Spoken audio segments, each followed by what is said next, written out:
পুরান ঢাকার সোহাগ হত্যা মামলার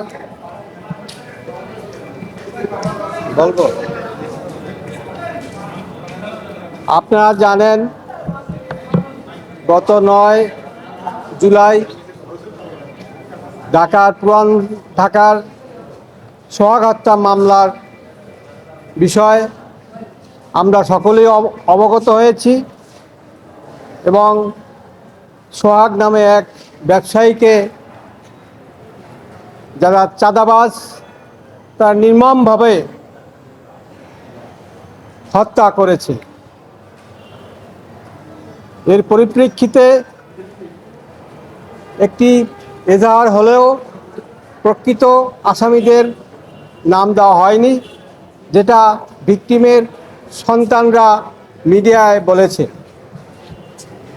এবং কিছু কিছু আসামি যারা নিরীহ তাদেরকে এজাহারে নামভুক্ত করেছে, যেটা ভিকটিমের সন্তানরা মিডিয়ায় বলেছে।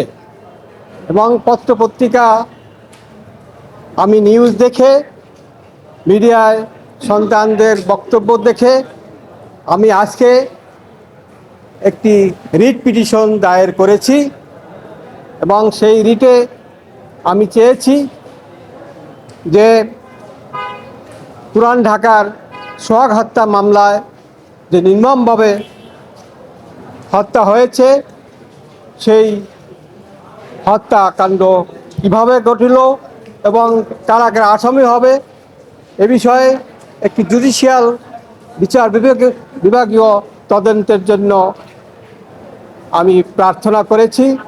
এবং এর সাথে সাথে যারা মূল আসামি ভিডিও ফুটেজ দেখে তাদেরকে গ্রেপ্তার করার জন্য আমি রিট পিটিশনে চেয়েছি এবং আসামিরা যাতে পলায়ন করতে না পারে এজন্য বাংলাদেশের এয়ারপোর্ট, সিপোর্ট এবং স্থলবন্দর যেখানে যেখানে বন্দর সেখানে রেড অ্যালার্ট জারি করার জন্য আমি প্রার্থনা করেছি। এবং এই সোহাগ হত্যা মামলার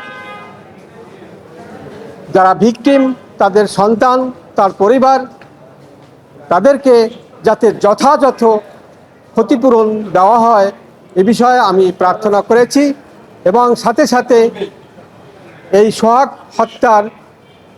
সোহাগের পরিবারকে, তাদের শিশু সন্তান এবং পরিবারকে নিরাপত্তা চেয়েও আমি আবেদন করেছি।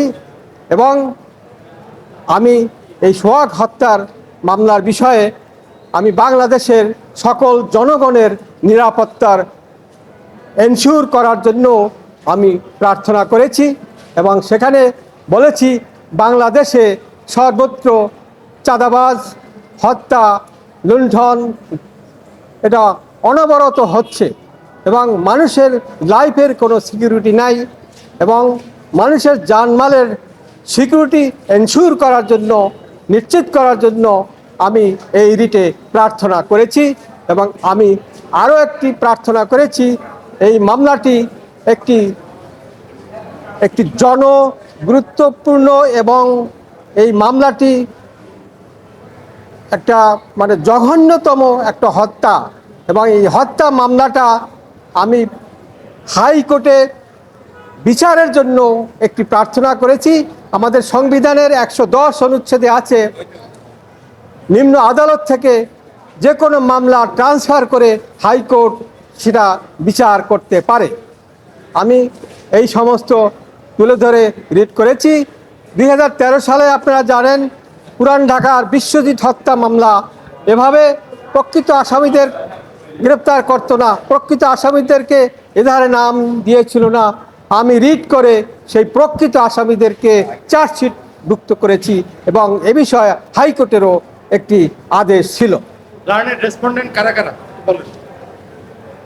সোহাগ হত্যা মামলার প্রতিপক্ষ আমি বিবাদী করেছি।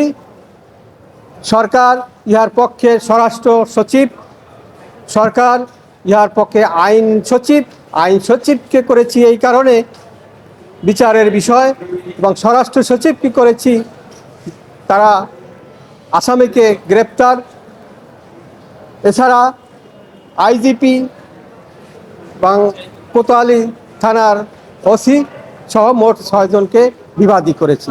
আগামী সোমবার court number 4 mister justice Zinat Haque এবং মিস্টার জাস্টিস আইনুল্লাহ কোর্টে শুনানি হবে ইনশাল্লাহ।